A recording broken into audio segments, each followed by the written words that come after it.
Xina and Ally bringing to you your favorite podcast every week, brand new. It's Xina and Ally. We wrote our own theme song. So lend us your ears and sing along. It's Xina and Ally, Mochi and Moscato. Xina and Ally, not kimchi and gelato.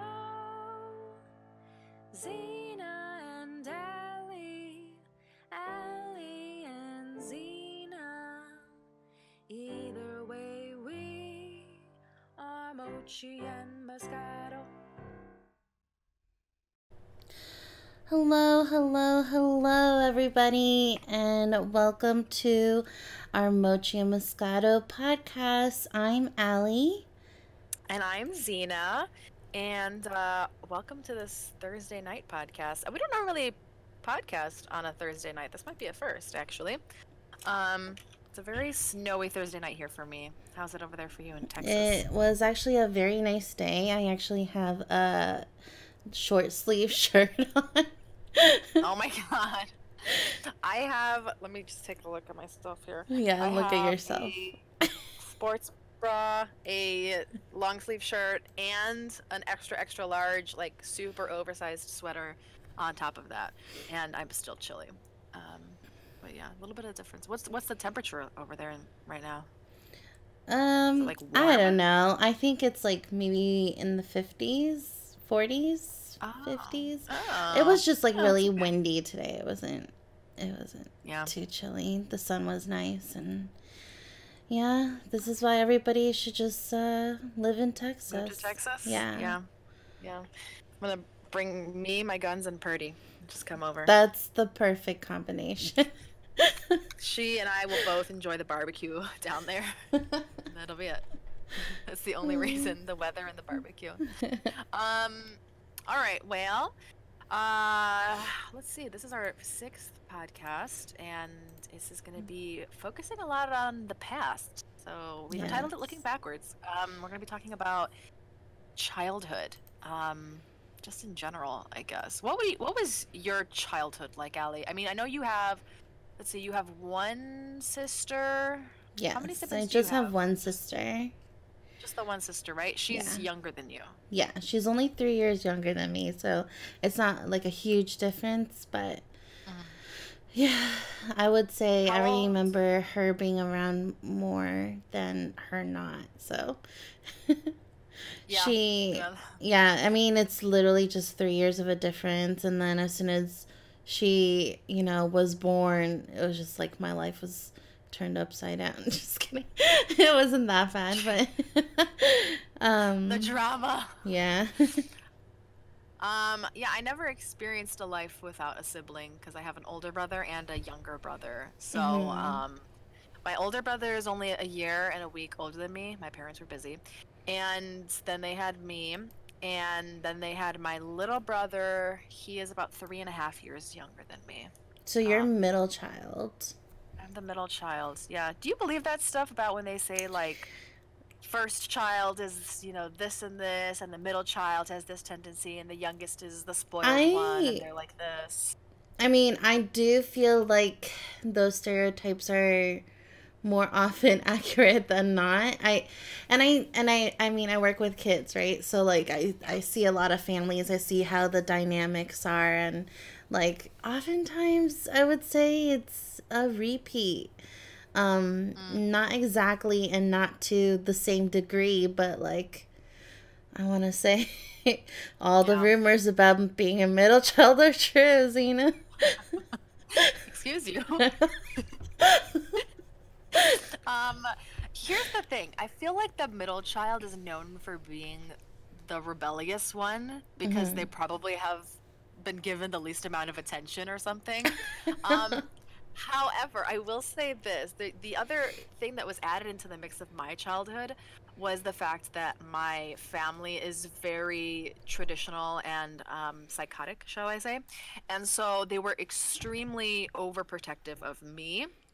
And I didn't really have that much wiggle room to rebel when I was a kid. It was like it's not like their attention was super focused on the oldest child in any way. I think that most of their attention was focused on me because I was the only girl. And so for them, it's like you have to keep an eye on the girl. Like, don't let her out of your sight. She's gonna get molested in a ditch somewhere. Oh She's my gonna god. get kidnapped. Like, she's gonna go philandering around the countryside. So a lot of the attention was on me, the middle child. Um, what about how were your parents? Because I know you had like a pretty strict upbringing too. Yeah, I had a strict upbringing, but more so because I feel like, I mean, both of our families are, well, my parents are Immigrant from, families. yeah, my Yeah. parents did not grow up here in America. And so, like, that in itself, I feel like is Yeah. another layer that goes into the whole parenting because if you think about it, like, they're scared of messing up and they don't, they're not as familiar with what it is. I mean, they don't know what it is to grow Yeah. up here in America as opposed to their childhoods in other countries. So, like, that also I feel like has a big say in a lot of Yeah. things. Um, but I would say they were strict, but they were very loving. And yes, I am Asian, and all the rumors about Asian households and the tiger mom, the Asian parenting. I feel like my parents, um, they did not fit the stereotype exactly. Hmm. They definitely were much more thoughtful and like cared about my well-being some more. I did still have like definitely a rebellious stage though, but Really? I'm When was guessing your you did rebellious too. stage? um it was during middle school, I think, and it's just so cringy because like I look back on that. I'm like, in my diary writing like I want to run away and I want to, Oh I'm yeah. I'm so ready to like get out of this Oh yeah. family, like so all this stuff. But I mean, that's just I feel like that's like preteen, like you can't get control of your Angst. feelings, like yeah, Yeah. teenage angst, yeah. So Yeah. it's just a lot Um, of emotions at that time. yeah, I think we were writing from the same diary here because mine was about the same. So your parent, okay, so just for people who don't know, where were your parents born, and when did they My come to the parents U.S.? were born in Taiwan. They were both born in Taiwan. And my mom came here while she was in high school. So she actually, experienced high school here in the United States. And my dad didn't come to Taiwan until he was coming here for college. Oh, But he actually attended college a little bit later because in Taiwan there's like a whole military requirement. I think it's been ah, modified since then, but yeah, my dad was like in the military for a bit, and so huh. that's how my parents met. They met in college. But my mom's side of the family is definitely more Americanized, and Because her they've side been of the here family is longer. mostly here. Yeah. So is your dad's side of the family still mostly in Taiwan then? Half and half. Like Mm. he has some family here, he has some family back there. So like when I go visit Taiwan, it's mostly to be with my dad's side of the family. Gotcha. Yeah. But Hmm. what So about how long? you? Oh, well, um, my mom. Okay, so both of my parents were born in Tuscany. All of their parents were born in Sicily. So all of my grandparents were Oh. born in Sicily. My parents were born in Tuscany. The Sicilian part is a lot of where the traditional strict part of my upbringing comes in more. Mm, My dad has more of a Sicilian influence, I would say, in his family. And I say that because so in Sicily, this was, back in the old days. Sicily was very poor. There wasn't a lot of development, there wasn't a lot of work at the time, and so the popular thing to do was for Sicilians to move a lot of times into the northern parts of Italy or into Tuscany, which is kind of like a little bit center Italy. And that's where they could find a lot of work. So my mom's side of the family, they moved up to Tuscany first, Mm-hmm. and then years later, then my dad's side of the family moved up to Tuscany as well, and so they reconnected there. And so both my grandpa on my mom's side and my grandpa on my dad's side, they grew up together. And so then they reconnected in Tuscany, and that's part of how my mom actually met my dad. So Mm-hmm. my dad, after my dad was pretty young though when they moved to Tuscany. My dad was my dad was born in Tuscany. So my grandparents moved to Tuscany. Then they had my dad. And then when my dad was 8 years old, he moved to America. He moved to Illinois. Um, which is where we all live now. And he moved there because his uncle moved to the US because he's like, hey, there's jobs over there, there's factories. At this time, our city was like a booming factory town. And there Mm-hmm. were lots of factory jobs to be had. So he moves to this city here in Illinois, and he's like, tells all of his brothers, which are all of my great uncles, and my grandpa. And he tells all of them, "Hey, come here. There's work to be had here." So Oh slowly, wow. one by one, all of that generation, all the brothers moved themselves, their wives, and their kids here to Illinois and started working in factories and whatnot. Then they started having their own businesses and having more kids and more families and spreading out. And so now my dad's side of the family has been here since the 1960s, But it basically. was your dad's generation that really came here, right? Yeah, so my dad's generation, they were all born in Italy, but they came here when they were children, essentially. Okay. And so my dad was 8 years old when he came here, when they moved here. And when my dad was like 26 years old, he went to Italy, he went back to Tuscany, and he was visiting my um, my mom's side of the family. And at this time, my parents hadn't met each other yet. Oh, And so that's so my, sweet. Like it's so yeah, like an old time romance, you know? Like it was a bit of an old-timey romance. And so he moved they went back there, I think when they were like on like a little vacation or something, him and his parents. And so they go to Tuscany and they go on this little vacation. They visit, the old town in Tuscany, and they visit my mom's family. And so they're there, they're having dinner together, and my mom and my dad are kind of eyeing each other across the table. And the story goes that there was, some kind of spark, there was some kind of connection, and my dad's they came back the next day and had, lunch or dinner together again. Well, like 2 days after that, my dad and his family were actually going back to the US.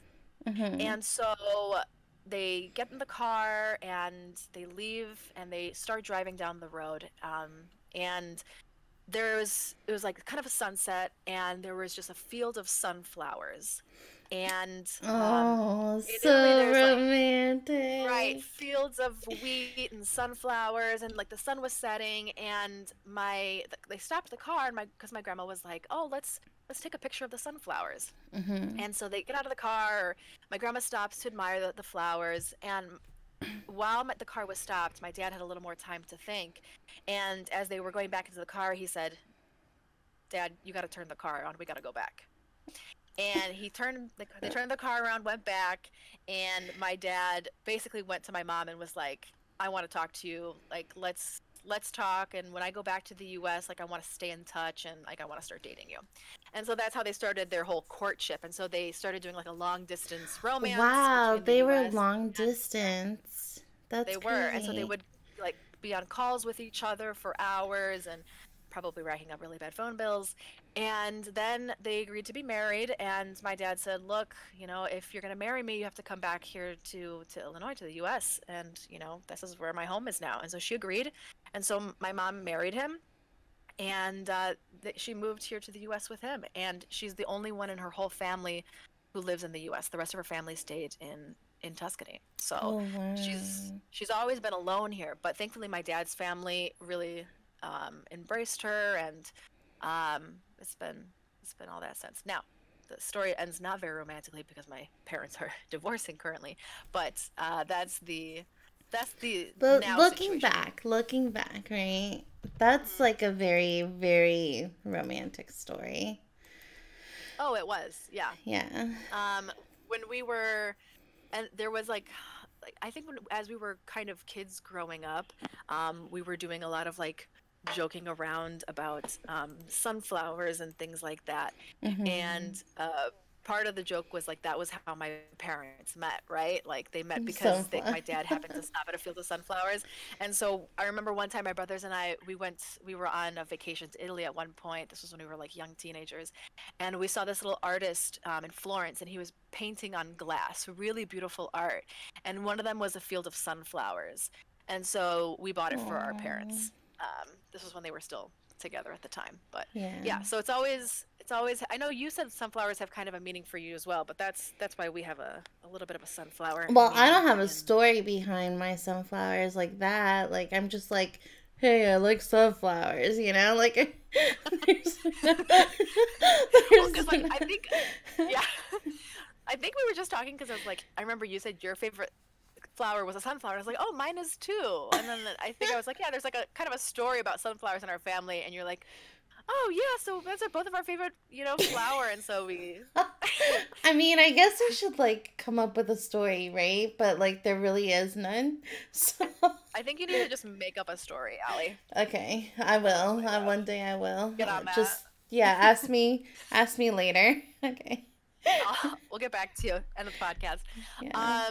But yeah, that was my experience with like just having very traditional immigrant roots, and yeah, I mean, like I said, both of our parents were immigrants and coming here, and I think that's a totally different experience to have in your childhood than to just have a purely sort of American family with like really modern things, because we're just Mhm. raised so differently with immigrant parents. Like these are parents that came from a different country with different rules, different Yeah. landscape, different language, and they're more cautious. They have to find different ways to adapt. They're more protective.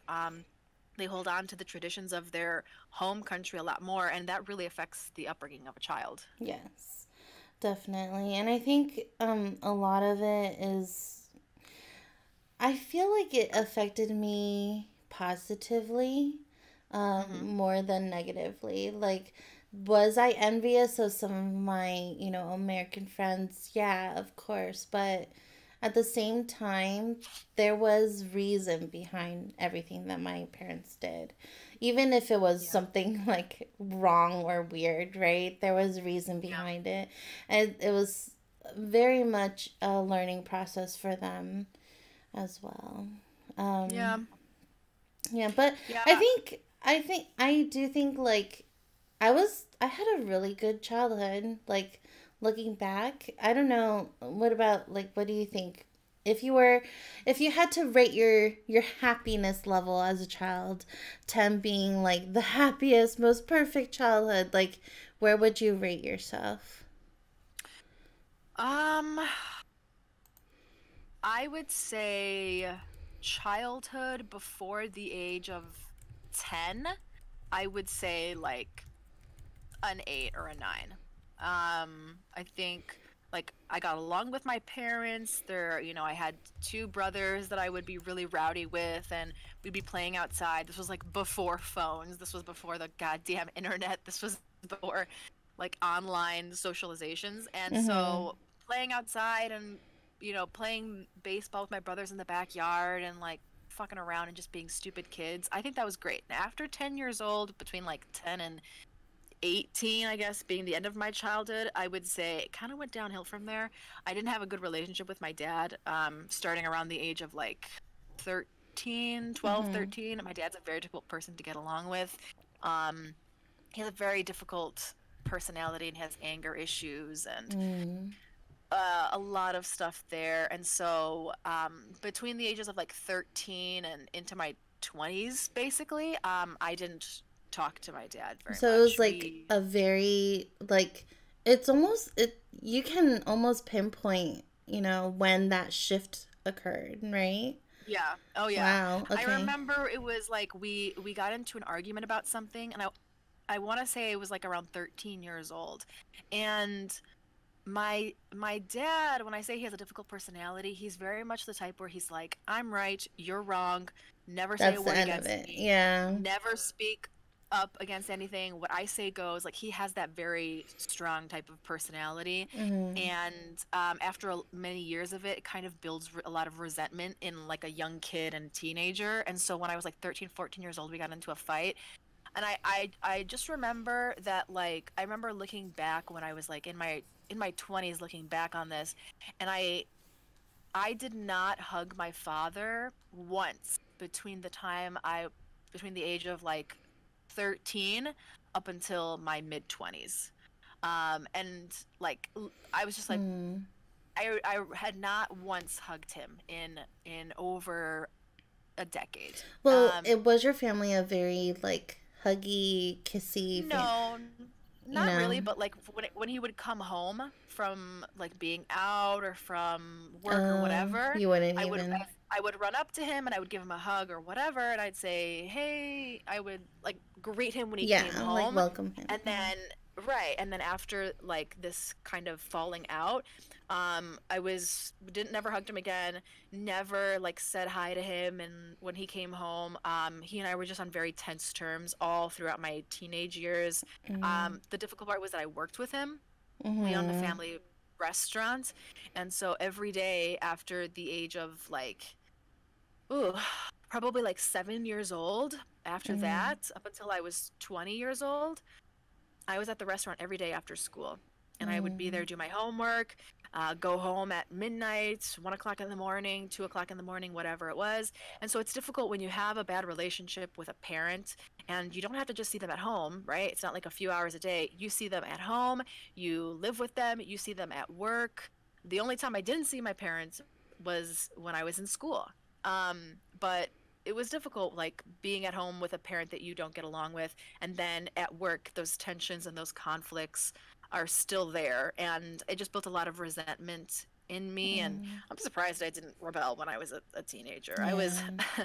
surprisingly a decent teenager, and I didn't get into like drugs or alcohol, and I wasn't allowed. I would say that part of the reason why I really disliked my childhood in a sense going into my teen years was because my parents like never let me do anything. They were extremely overprotective, Yeah. especially my dad didn't let me have like go out with friends, didn't let me go to birthday parties, didn't let me go on some field trips, didn't let me go to the movie theater. I had no social life outside of school at all. I never saw my friends outside of school. I wasn't allowed to. And it was just working at the restaurant outside of school. So it built in me a lot of resentment towards my parents. So Mm. I was not, my teenagers were not particularly happy for that reason. What about you? I want to say, see, like, even though I did have my rebellious years, there was never like a moment where it's like, okay, I'm going to be mad at you for the rest of, the next couple of years. It was just like up and down, up and down. you know? Hmm. Um, and I would say, like, there never was, I had a really good upbringing in that, like, my parents were always around. I mean, both my parents worked really, really hard. My dad, he worked up until like the last, like, I think year he was alive. Like, because my dad did pass away like 3 years ago now. And like, he was just like a very hardworking father. Like, Hmm. but at the same time he was very loving. And at the same time, that I'm thinking about it, most of my fights were with my dad rather than with my mom, which Really? I'm like thinking about it, I'm like, oh wow, actually I did fight with my dad a lot. And oftentimes it was over homework, because he both my parents are very, very smart, and they're both blessed with math skills, and I am not. And and See, a this is lot like the of one Asian stereotype that I'm like, I wonder if they expected her to be like a math genius. no, I'm pretty sure my parents set their expectations very, very low. I think Ouch. both me and my sister are not like superstars at math, and we never were. Like, maybe up until like sixth grade. And then after that, it was like, okay, you're average. And then it was like, okay, you need extra help. Like, A little below average.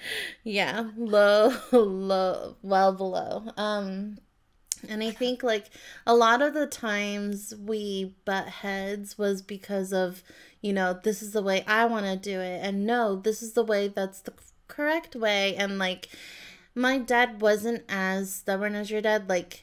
Mm, like he'll always feel like, okay, like this is like my way is the way to do it, but he'll like listen to other options. And there has been several times in my life where my dad actually apologized, right? And that's always like such a monumental thing.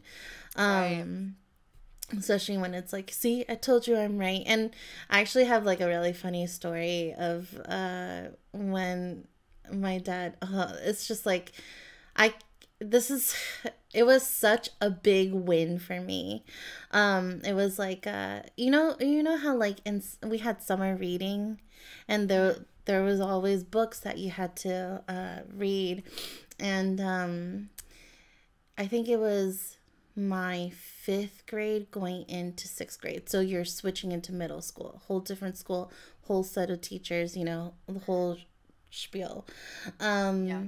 And I forgot what book it was, but it was a book about a romance between, it was exploring like an interracial relationship. And I think it was, the setting was like during, the whole, it was like about, there was bits about MLK and things like that. So basically an interracial relationship between a girl and a boy. And the front cover was like them holding hands, right? So I actually got one of these books, and I want to say it was like in the spring of my fifth grade year. So I got one of the books, and I was reading it, and my dad saw, and he's like, "Where did you get this? Like, why are you spending time reading about love and, relationships and stuff like that? No, you don't need this." And then he threw the book away, like into the trash can. And oh, no, he asked me if it was from the library, and I said no. And he said, "You don't need this," and he threw it into the trash can. And then that summer, what was on my reading list? That book. Was that book? No Yeah, shit. it was on the reading list. And we had to go borrow it from the library because I borrowed a whole bunch of books from the library. But I had to borrow it from the library, and I came home and was like shoving in my dad's face, like, "Look, this is the book you threw away. I had to go borrow it from the library." And he looked so embarrassed and like ashamed. And then he was like trying to play it off like, "Haha, like stop. Like, it was the one mistake I made in my life. Stop." But like I would keep bringing it up, like a couple years down the road, I'll just keep bringing it up. And then one day, and this is like, it made me feel bad because one day he was just like, "Stop, you always remember all these bad things, but you don't remember any good things." And then like I was like, "Oh," but I do. I have so many memories, good memories. But speaking of good memories, maybe we should share some of the good memories in our life, in our childhood. So you said like before the age of 12, like you, and that's another thing that we have that's different. You grew up with two brothers. I grew up with one sister. So, Oh yeah, very different. I wanted a sister growing up. I made my little brother like so I would make the man oh, carry a purse. I made him like put jewelry on. I had these like little plastic clip-on earrings. I had purses. I oh. had like little bows because I wanted a fucking sister. And my mother and father refused to provide me with one. So I'm like, that's fine. I'm gonna turn my little brother into a girl then. And so I made him play Barbies with me. And at a certain, he enjoyed it for a while. But at a certain point, when he was like starting to kind of get, a little bit older, like after a year of that or something, he was like, I don't like Barbies. I don't want to put. And I'm like, yes, you're gonna do exactly what I say when I say it. Oh. And I'd be like, otherwise, I'm gonna tell mom that you did this, like whatever random thing I'd like threaten him with. He's like, okay. Wow, And you so, sound like a horrible big sister. I was a little bit horrible because I made him play like Fashion Girls with me. That was the name of the game, and I did that for a while. He wore clip-on earrings for a good portion of his childhood, I think. But then I would also, I think I had like these moments when it like almost foreshadowed that I was like going to be in a teaching capacity at some point in my life because Uh-huh. I loved teaching my little brother new things. And Hmm. Like I what? would I would do like little I would do like okay, you remember how like back in, elementary school or middle school, there were sometimes the teachers would make you like okay, you get into groups and then there you split up into five groups and there's five stations. And in this station you do Oh, this yeah, like yeah. math game. And in this station you do this poems thing or whatever.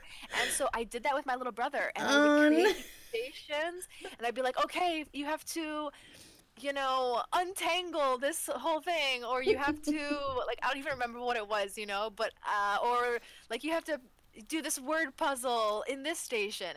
And so I just remember creating these like little stations oh. for him, and he would have like 2 minutes on each station. And then almost every day with my brothers, I would go, okay, pop quiz question of the day. And I'd be like, okay, you ready? And then I'd ask him like a random trivia question, like, what is the longest river in the world, and then they would like do their dumb guesses, and I'd be like, no, you're wrong, it's this river, haha. And I would do that to them like almost every You, day. wow, you were role playing as a teacher, basically. That I was I your basically was. pretend. Wow. I and like I remember we used to have like these little Flintstone vitamins, and so each day I would grab Yes. the little chalky, gross Flintstone. I don't even know why we liked them, but they were like these chalky No, little they were Flintstone disgusting. vitamins. They were not good looking back on that. But I would be like, okay, I have to make sure that my brothers get their vitamins for the day. And so I would like take down the bottle from the pantry and I'd unscrew the cap and I would get one for me, I'd get one for my brother, and I'd get one for my little brother. And I would pick out the colors of each ones that day.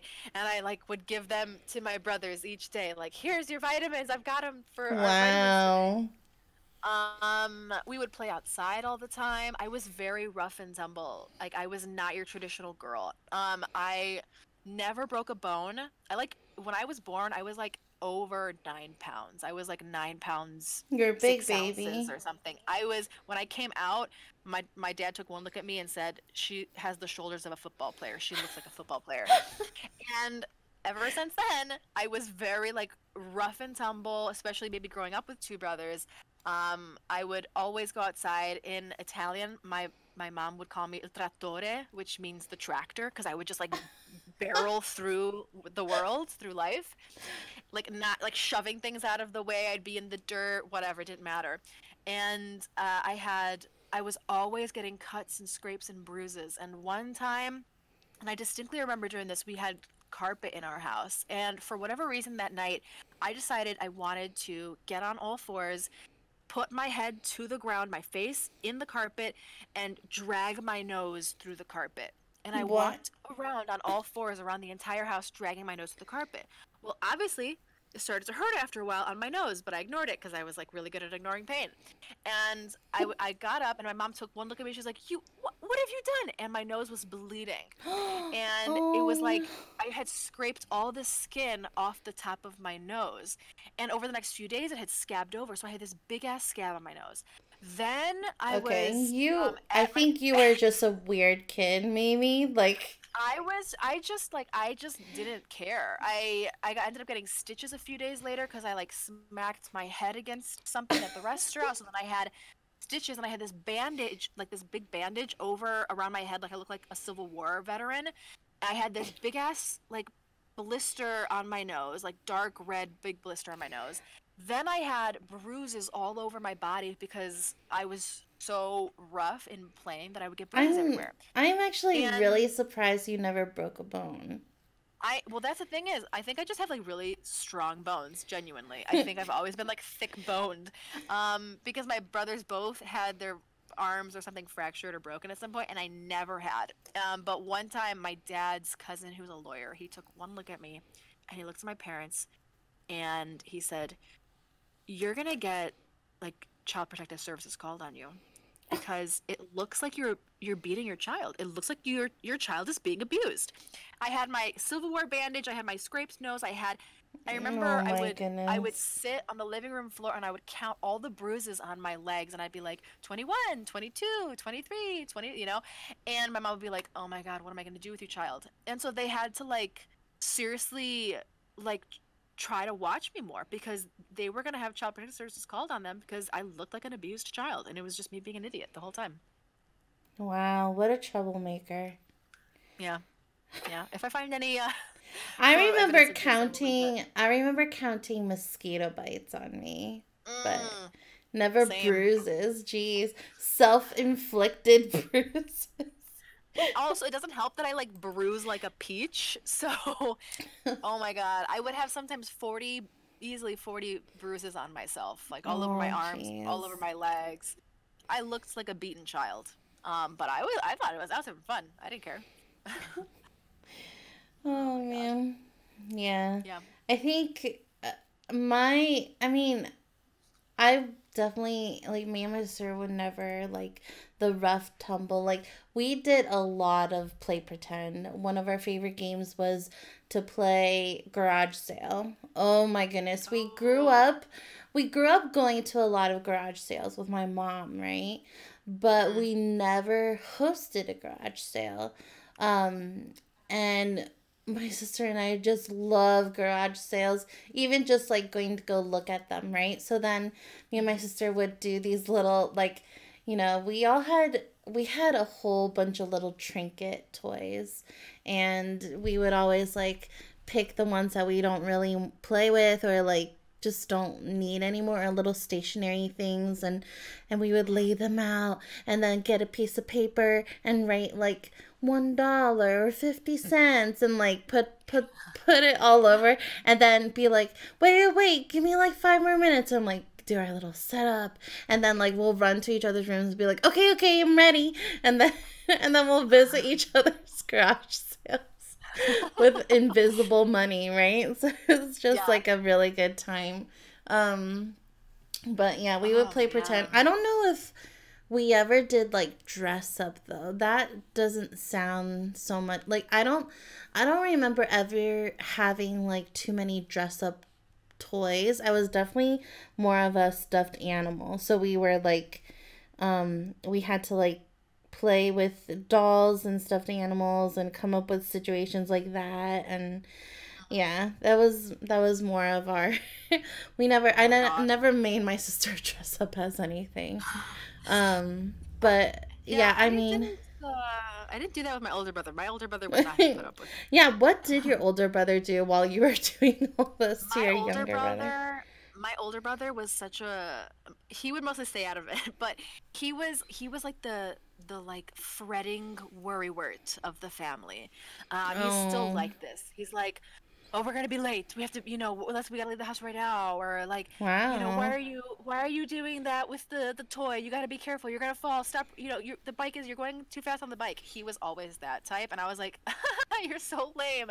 And then I would do whatever I was doing even harder and even Well, more dangerous what things. about your little brother? Like, is he more like a follower of you?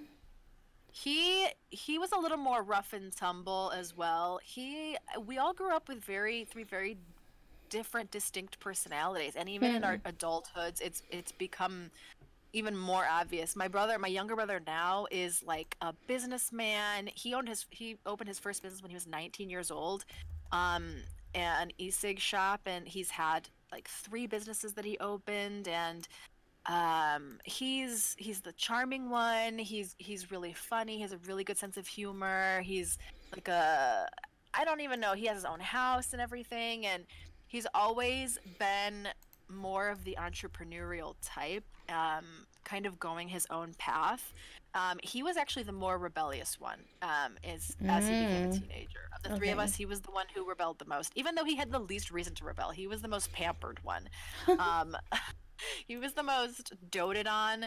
I think he had it the easiest of the three of us, and yet he was the one who rebelled first and the most, I think. But um, yeah, it was. I mean, growing up also the family business is difficult because we were forced to be there after school every day, and it was Yeah.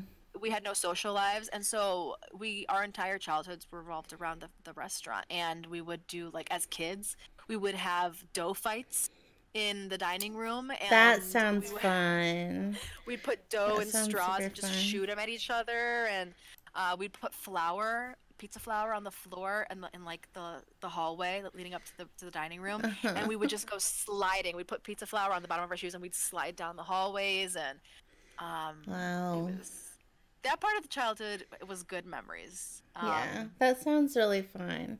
I feel like so it's like your family went into like the restaurant business, right? And my Yeah. family, like like I said, like my mom's side of the family are all here, and my grandma has like nine siblings actually. And I want to say Wow. like six out of the nine siblings, they all went into the hotel business. So growing Oh. up, like my grandma had like four hotels, like that she was Hmm. managing. And so when we used to visit like my grandparents, like um a lot of time we would be running errands with them and like going into hotels, and me and my sister would play hide and seek literally in a hotel, just running around, give no shits, like That sounds pretty the fun, actually. it's actually, it was so fun, but I look back on it now and I'm like, oh man, we were such bad kids, because like the staff are like, oh, they're so cute, and of course they had to say that we're cute, right? Because my Yeah. grandparents own the hotel. Right. But you were Yeah. probably little shits. Yeah, I literally was running circles from the kitchen through the dining room, like the dining, whatever, the restaurant, through a Hmm. hallway with the rooms, and then into the office, through the, like, I was just like everywhere.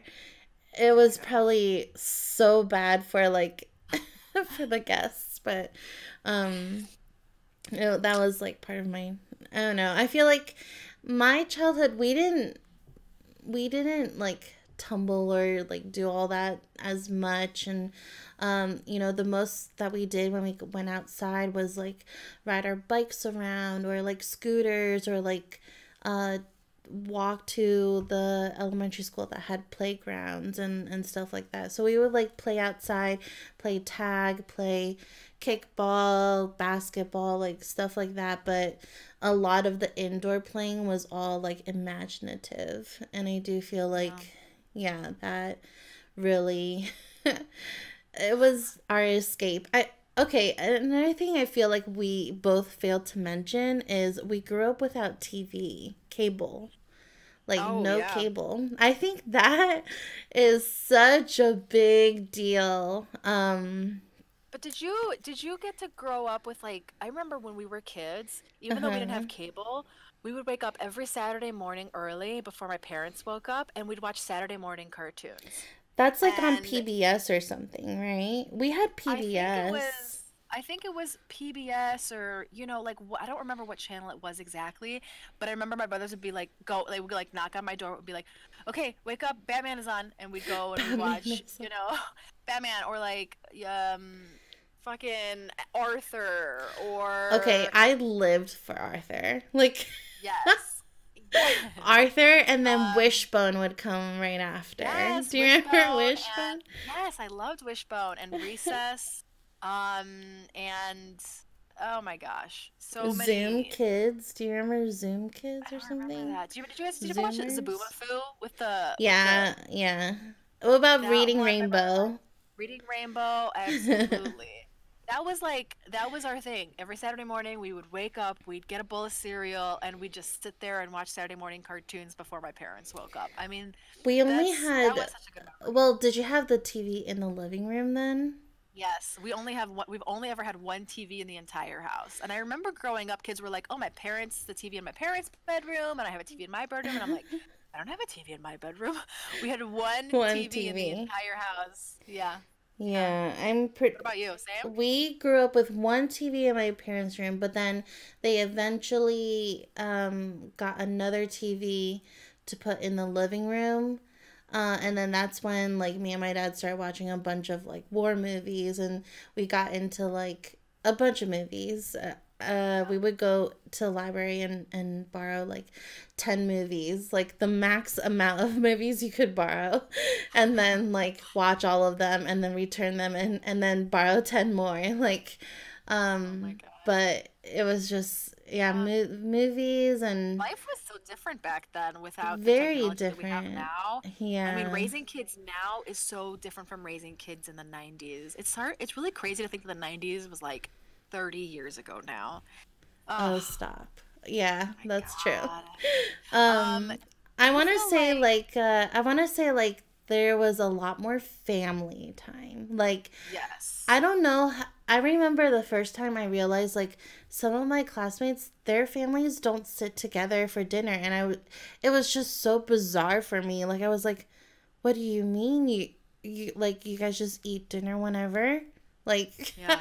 I was like Yeah. my family sat down, like we were all seated with food in front of us, like talking about our day, like or like arguing about something, but we were at least eating a meal together, And See, I my experience was a little bit different, only in the sense that like we were at my parents' restaurant after 4 o'clock yeah. every day, and so we didn't get the chance to sit down and have a meal together unless it was our one day off, which was Tuesday. And Tuesday was like this magical day that the restaurant was closed, and we actually like sat down and had a meal together. And it was not like a sit in front of the TV and zone out type of meal. It was like, no, we're all gonna sit there at the dining room table and we're gonna eat together and talk or whatever. Yeah. Yeah.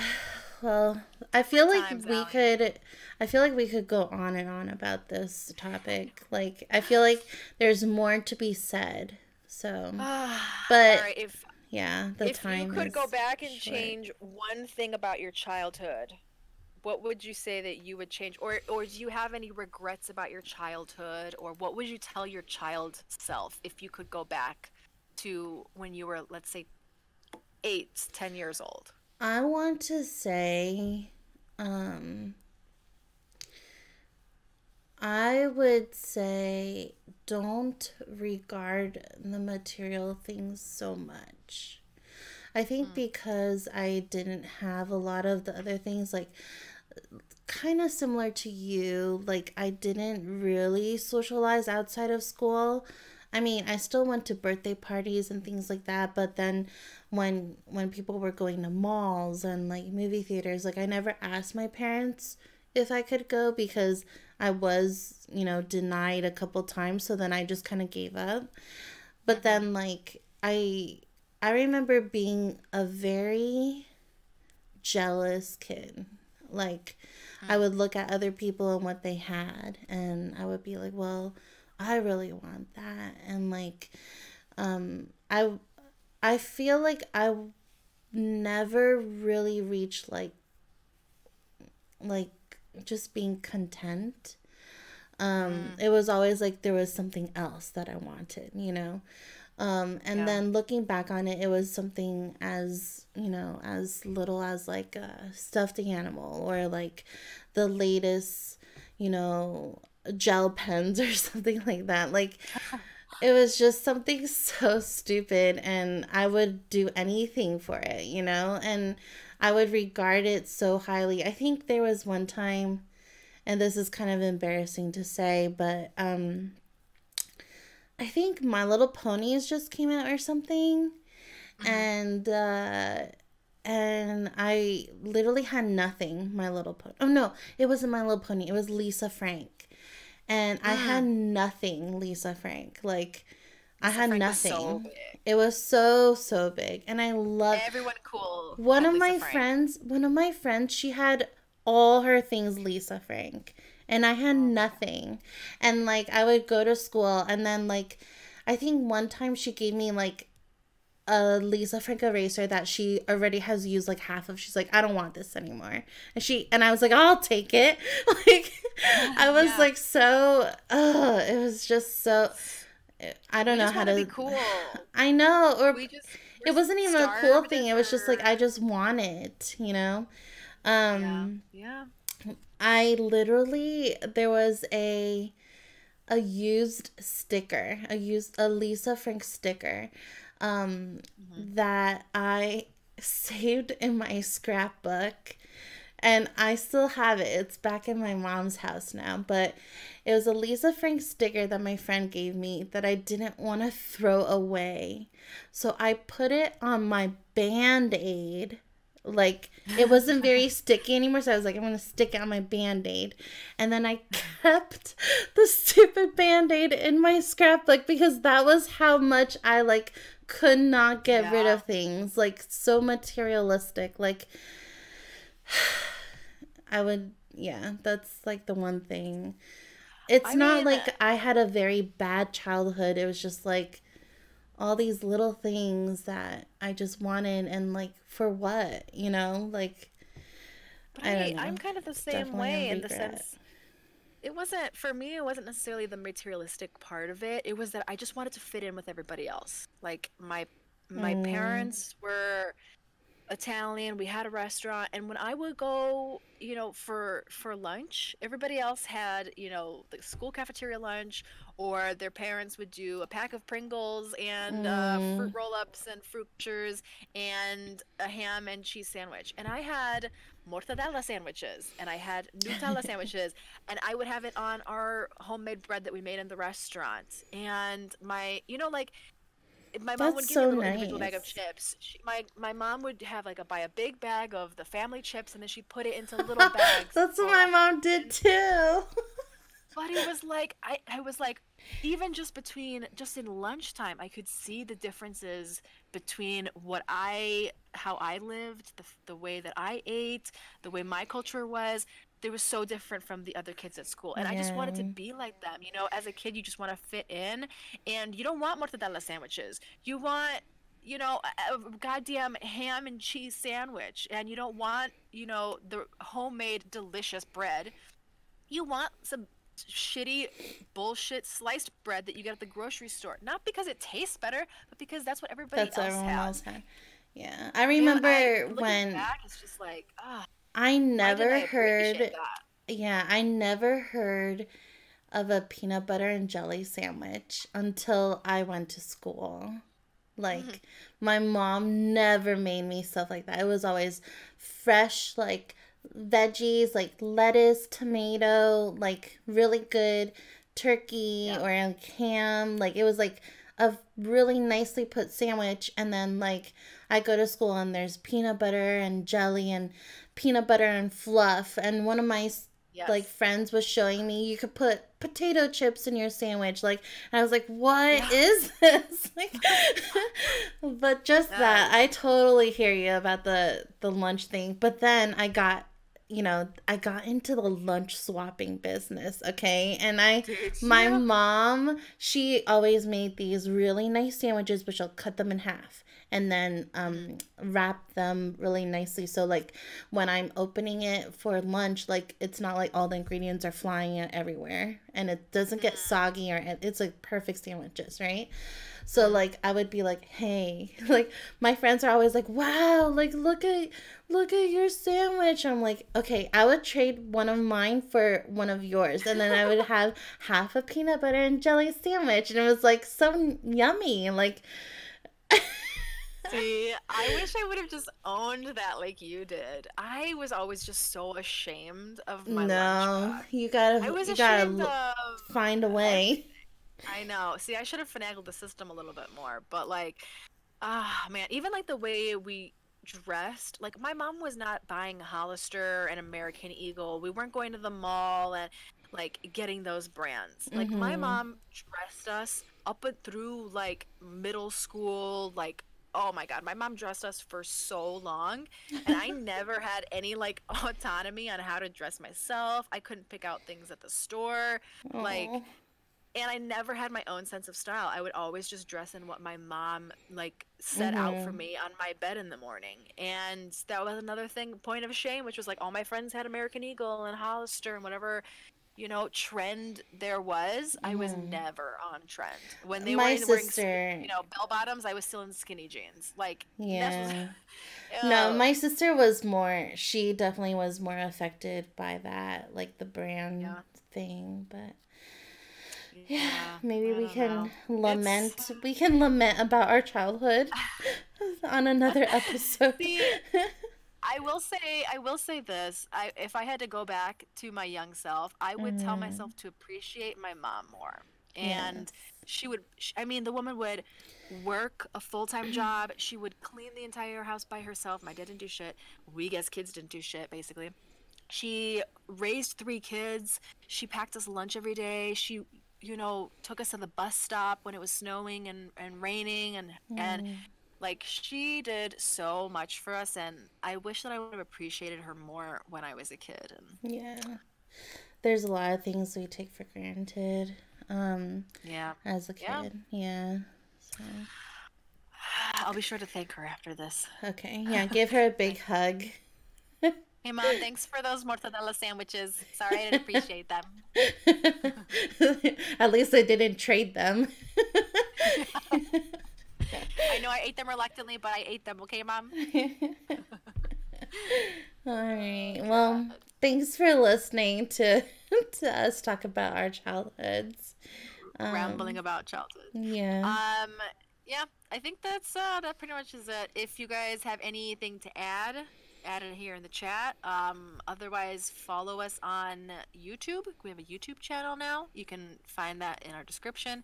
And then you can comment on our videos there. This video will probably be uploaded within the next day or two, I assume. But Hmm.